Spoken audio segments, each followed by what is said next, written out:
예, 경제 돋보기. 오늘은 부동산 문제를 좀 짚어볼까 합니다. 지난 4월에 전국 주택 매매 거래량이 전년 같은 기간에 비해서 22% 넘게 증가해서 6만 건에 육박했다고 합니다.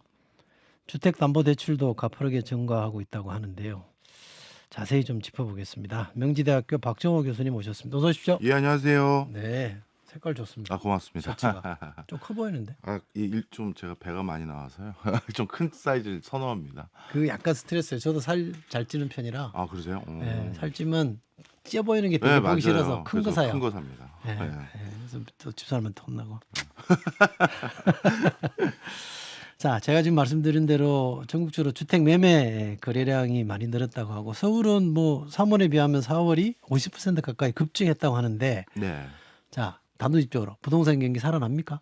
아직 그렇게 얘기하기는 아니고요? 좀 이른 것 같습니다.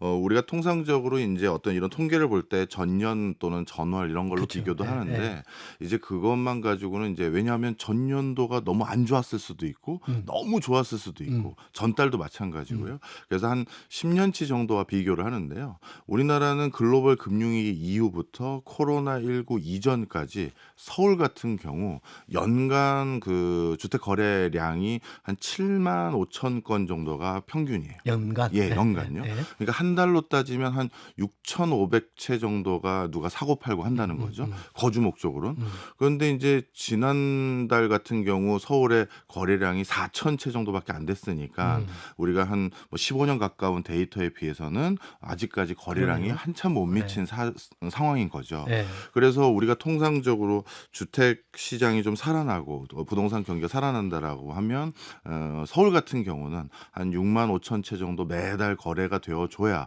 요즘 복덕방 아저씨 공인중개사 아저씨들 그래도 웃으면서 다니던데요 소리가 나올 텐데 그러지 못한 아직까지는 좀 이르다고 판단하면 좋을 것 같고요. 네. 그럼에도 불구하고 완전히 냉각기는 좀 지나서 거래량이 조금씩 살고 있는 거는 분명한 사실이긴 합니다. 거래가 뭐 많이 늘어난 건 아니다 치더라도 네. 늘어난 건 사실 아니에요? 네, 그렇죠. 그건 왜 그런 거예요? 예, 가장 큰 이유는 이제 몇 가지가 있는데요. 첫 번째 요인은 일단 그동안 있었던 그 자신이 집을 샀거나 팔았던 것에 대한 거기에 대해서 시장 상황이 그 사이에 또 바뀌었으니까 네.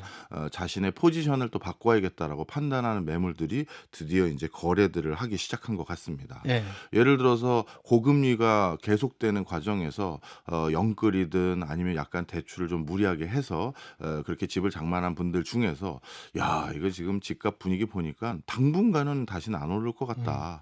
그렇다면 그 사이에 이자 부담까지 생각한 걸 보면 내가 앞으로 더 부담하는 건 손해인 것 같으니 조금 싼 값이라도 빨리 던지자면 던지자라는 매물들은 확실히 지방에서 많아졌고요. 그래서 원래 우리나라는 통상적으로 거래량이 늘면 그것 때문에 집값이 올라가는 경우가 많았거든요. 네.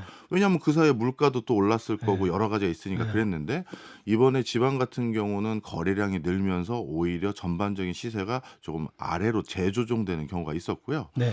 그리고 서울 같은 경우는 서울의 통계 그 매매 통계 중에서 원정 통계 그러니까 지방에 거주하시는 분이 서울 집 사는 비중 네. 이걸 집계한 이래 가장 원정 매매가 높은 상황이에요. 아, 그래요? 네. 그러니까 아까 4천 채 중에서도 1,000채 정도는 지방에 거주하시는 분이 서울에 집을 산 예. 이런 비중이거든요. 그래서 원정 매매가 서울의 거래량을 올리는 주요한 요인 중에 하나인 거죠. 이거는 어찌 보면 지방의 부동산 경기가 그만큼 안 좋기 때문에 이왕 집을 살 거면 나는 서울이나 수도권에 사겠다라고 해서 이쪽에 집을 장만하려는 수요들이 확실히 이제 아주 고착화된 걸로 보여지고요. 그리고 또 한 가지 중요한 특징 중에 하나는 소형 아파트들에 대한 선호도는 확실히 높은 것 같습니다. 요 매매도가 높은 거는 그동안 이제 빌라 전세 살거나 월세 살았는데 너무 이제 거기가 불안불안한 거죠. 그렇죠. 네. 그러다 보니 차라리 소형 아파트라도 내 집 장만하자 이런 수요가 있어서 이제 매매량 느는 것들 중에서 소형 아파트가 또 늘었다는 게 특징이 있고 네. 그리고 뭐 경기와 전혀 상관없이 흔히 말해서 좀 핫플레이스 지역이라고 하죠. 강남 3구하고 마용성 네. 이쪽 지역이 이제 어떻게 보면 가격이 견실하게 오르면서 계속해서 매매가 이어지고 있는 상황입니다. 저는 목동 사는데 네. 거기 포함이 안 되네. 네, 포함이 안 되네요. 마용성도 안 되고. 아까 말씀 중에 집 샀는데 금리도 높고 집값은 안 오르고 하면 스트레스 많이 받을 것 엄청 같아요. 받죠. 그죠? 엄청 받죠. 그럼 이제 결단하는 분들이 나오는 텐데 네. 부동산 거래 따질 때 뭐 건설 수주 이런 것도 많이 보잖아요. 네. 근데 그거는 많이 감소하고 네. 또 집값은 떨어졌다면서요. 이 통계가 이제 어떤 통계냐 하면요. 네.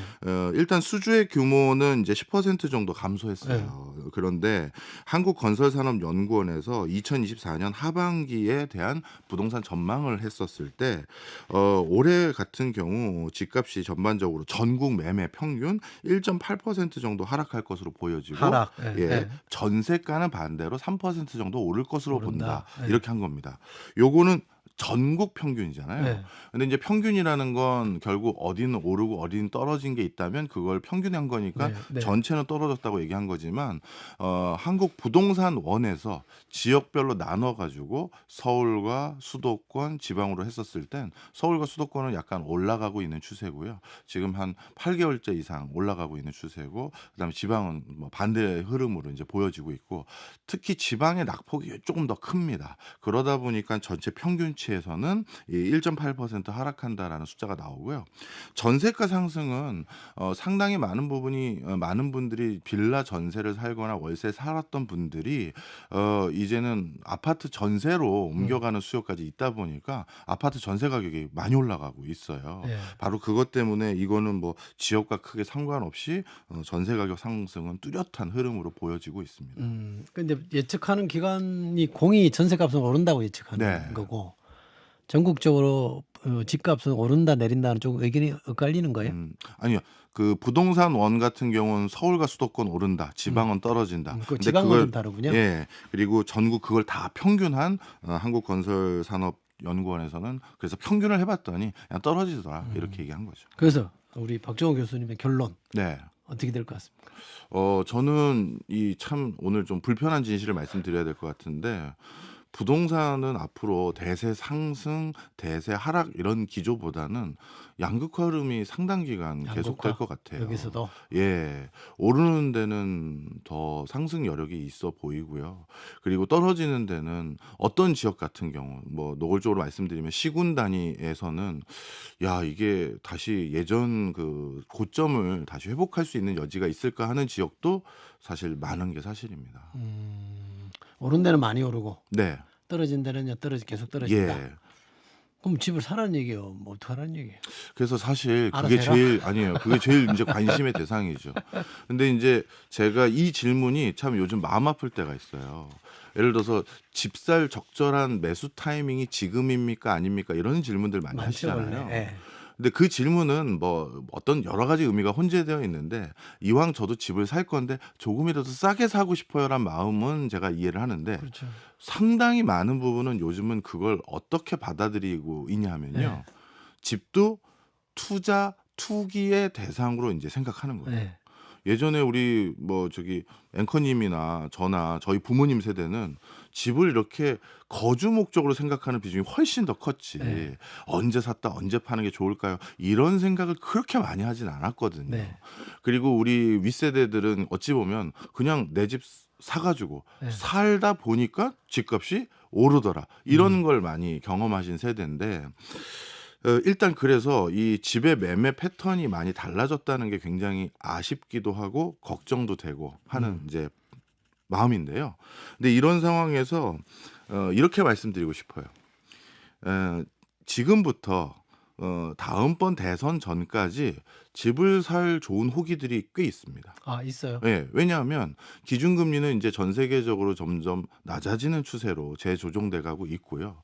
물가도 좀 잡혀가는 과정에서 지금 이제 집 살려고 하면 또 요즘은 조성 단가가 올랐다. 뭐 자재비가 오르고 건축 자재가 네, 올라서 네. 이런 소리 많이 하잖아요. 네. 그런 것들도 좀 안정감을 찾아갈 것으로 보여지고 금리도 낮아지면 대출 받아서 집 사는 부담감도 좀 떨어질 거고요. 그리고 대선이 이제 또 중요한 요소인데요. 오히려 저도 전 의원님께 여쭤보고 싶은 건데 전 세계적으로 자가 보유율이 60%가 넘은 국가에서는 어느 정당도 집값을 떨어뜨리는데 적극적인 공약을 하는 정당은 거의 없어요. 네. 선거를 앞두고 어떻게 보면 국민의 과반 이상이 다 내 집을 가지고 있는데 네. 그 집값을 반토막을 내서 제가 집값을 안정적으로 공급하겠습니다. 이런 공약을 내는 대통령 후보 본 적이 없거든요. 네. 오히려 그럼 집 없는 사람은 어떻게 하느냐? 그래서 대부분 대통령 후보들이 나와서 하는 소리가 새 집 더 지어 드릴게요. 네. 그래서 신도시 해 드리겠다. 이런 얘기를 많이 하죠. 맞습니다. 그러면 이제 내년 대선 다음번 대선 전에는 분명 부동산에 대해서 지금 실망 매물도 막 던지고 있고 고금리에서 버티기 어려운 분들에 대해서 뭔가 호재성 이슈도 더 만들어 줘야 되고 네. 그리고 집 없는 사람들에겐 또 신도시 같은 것도 공급하겠다는 얘기를 또 하게 되면 이게 또 부동산 경기가 슬슬 타오를 거거든요. 네. 그래서 저는 내년부터 본격화될 금리 인하 기조와 그리고 선거 직전까지 그 사이에 내 동네에 가장 적합한 타이밍을 잘 보고 구매하셨으면 좋겠다고 생각하는데요. 네. 실제 정치권에서도 그런 부담감이 아니, 있으신가요? 그럼요. 정치권에서 선거 때 임박하면 부동산과 집값 떨어뜨리겠다는 공약은 아무도 안 하죠. 예.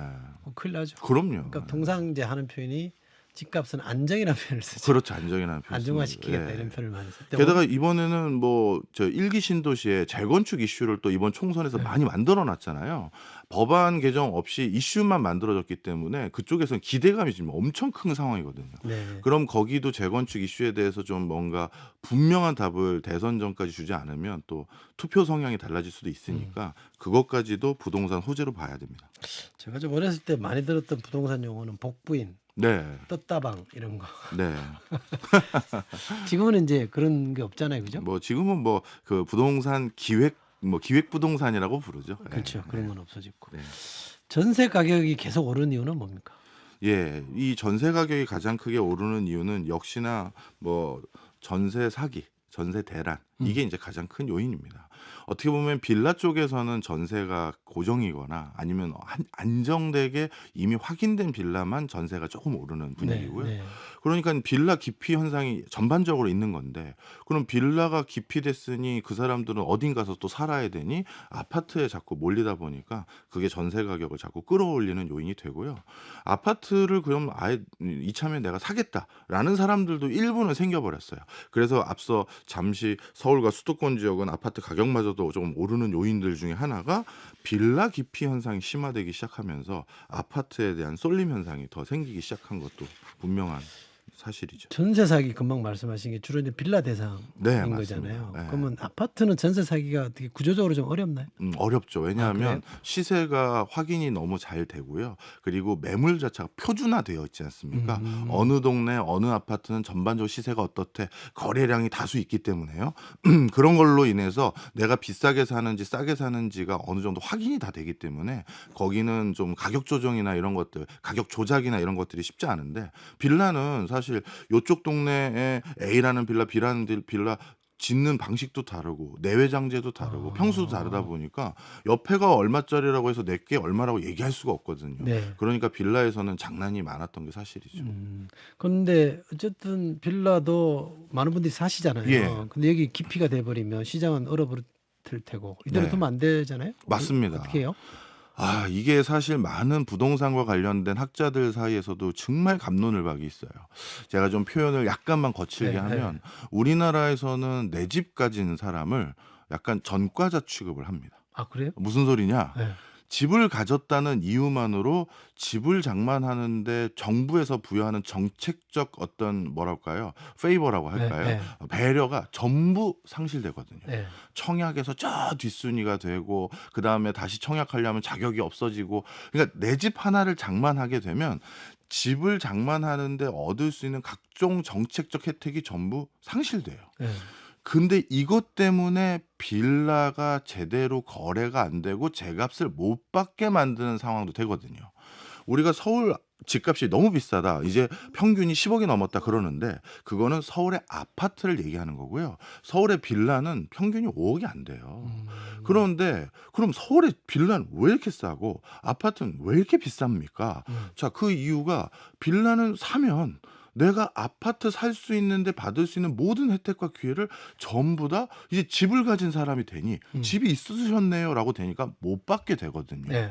그러니까 빌라는 절대 사면 안 되는 거죠. 네. 그러니까 빌라에 대해서 매매는 자꾸 가격이 정상화되거나 시세적인 흐름이 우상향하는 것과 별도로 걸어가게 유도해 버린 꼴이 되고, 어떻게든 빌라에선 전세나 월세로 살다가 돈을 한 10년이든 몇 년이든 모아 가지고 어떻게든 아파트로 처음 내 집장만을 만들게 유도를 해 버렸기 때문에 빌라 쪽에선 이렇게 뭐 사각지대가 생겨 버린 거예요.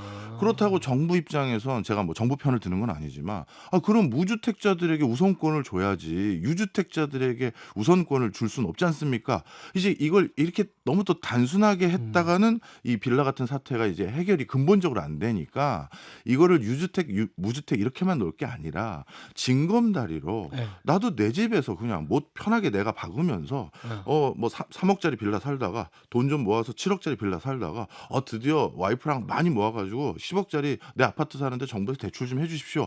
이 징검다리가 있어야 사는 재미도 있고, 그런데 그게 없는 게 지금의 가장 큰 문제예요. 제 집에서 눈치 안 보고 못 박으면서 살고 싶다. 그 표현이 참 좋네요. 네. 자, 부동산은 진짜 어려운 것 같아요. 네, 너무 어렵죠. 네, 어려운 것 같아요. 자, 종부세 잠깐 네. 살펴보고 가겠습니다. 종부세 폐지론이 상당히 많이 나왔는데 또 잠시 떠들더니 지금 약간 또 소강 상태 같아요. 그럼요. 왜 그래요? 일단 이것도 정치권에서 부담이 많을 겁니다. 일단 종부세 폐지가 맞다 틀리다를 말씀은 좀 뒤에 하고요. 네. 일단 많은 사람들이 이런 세제가 하나가 이제 설정이 되면 그 세제에 맞춰서 자신의 자산 배분을 다 거기에 맞춰서 재분배합니다. 네.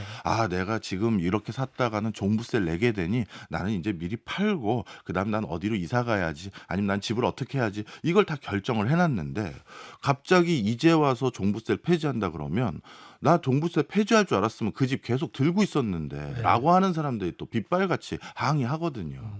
그러니까 이 종부세가 맞고 틀리고를 떠나서 정책이 하나 뭔가 입안되면 그 정책이 상당 기간 가주는 안정감이 있는 게 또 중요한 덕목인데, 맞습니다. 지금은 이제 그게 뭐 또 조정한 지가 언젠데 이제 와서 또 폐지냐, 이 소리 듣기 쉬우니까 뭐 어디도 이제 쉽게 폐지 바로 하자 이렇게 하기가 쉽진 않을 거예요. 네. 그런데 근본적으로 따지면 종부세라는 것이 폐지돼서 재산세랑 통합돼서 관리되는 게 무엇보다 중요합니다. 그 이유가 여러 가지가 있는데요. 우리 학자들 입장에서는 똑같은 자본이득에 대해 왜 비평등하냐, 이 얘기를 많이 해요. 무슨 소리냐면, 내가 주식 투자에 10억 원을 넣었다가 그걸로 인해서 양도 차익이 생기거나 그걸로 인해서 이득이 생겼을 때 내가 부담하는 과세 비율과 네. 부동산 쪽에 내가 투자했었을 때 그걸로 똑같은 이익을 거두면 왜 부동산으로 이익 거둔 사람은 죄악시에서 세금을 더 많이 거두냐, 이런 소리가 나오는 지금 우린 세제 형태거든요. 네. 그러다 보니까 자본의 효율성이라는 걸 따졌을 때는 이걸 두 개를 맞춰줘야 되는 게 하나 있고요. 그 다음에 또 한 가지는 뭐 우리나라 세제가 종부세 말고 전반적으로 세제를 단일화해서 재산세를 다시 재조정해서 맞춰야 될 필요가 있고, 그리고 재산세에 이제 종부세까지 포함됐었을 때 우리나라가 세금을 그럼 적게 내느냐 많이 내느냐가 중요한데요. 여기에 대해서도 많은 언론에서는 OECD 비교해서 우리나라 뭐 세율이 적다 뭐 이렇게 표현하는데, 이게 국가마다 그렇게 단순 계산하면 안 되는 게요. 미국을 비롯해서 다른 나라는 시세에서 세율을 곱하고 우리는 공시지가에서 곱하잖아요. 그러니까 세율 자체가 우리가 뭐 어떤 걸로 하느냐에 따라서 이게 또 달라지는 게 있고, 그 근거가. 그래서 이게 좀 논의가 좀 복잡합니다. 저도 잘은 모릅니다만 이 세제는 좀 단순해야 되는데, 그죠? 네. 복잡하면 뭔가 억울한 사람이 나오고 그럼요. 불만을 갖게 되는데, 네. 종부세 폐지 여부는 워낙 이게 그야말로 뜨거운 감자라 네. 함부로 말 꺼내기도 어렵고 그럼요. 해결책도 쉽지 않을 것 같아요. 그리고 우리나라 국민들이 부동산에 대한 세금 비중이 되게 높은 게요. 종부세만 보지 마시고요. 부동산은 살 때 취득세를 한번 내고, 보유할 때 보유세 내고, 팔 때 양도소득세를 내는데, 맞아요. 예. 이 전부를 다 합치면 부담이 굉장히 큰 나라입니다. 알겠습니다. 끝낼 때가 돼서 더 할 얘기 많은데 이번 주는 이렇게. 다음 주 못 오신다면서요? 다다음 주에 꼭 오겠습니다. 다음 주는 갑자기 해외 일정이 있어가지고. 출장 가시는 거죠? 예. 예. 선물은 필요 없습니다. 뭐라도 챙겨볼게요. 자, 박증호 교수님 오늘 말씀 고맙습니다. 고맙습니다.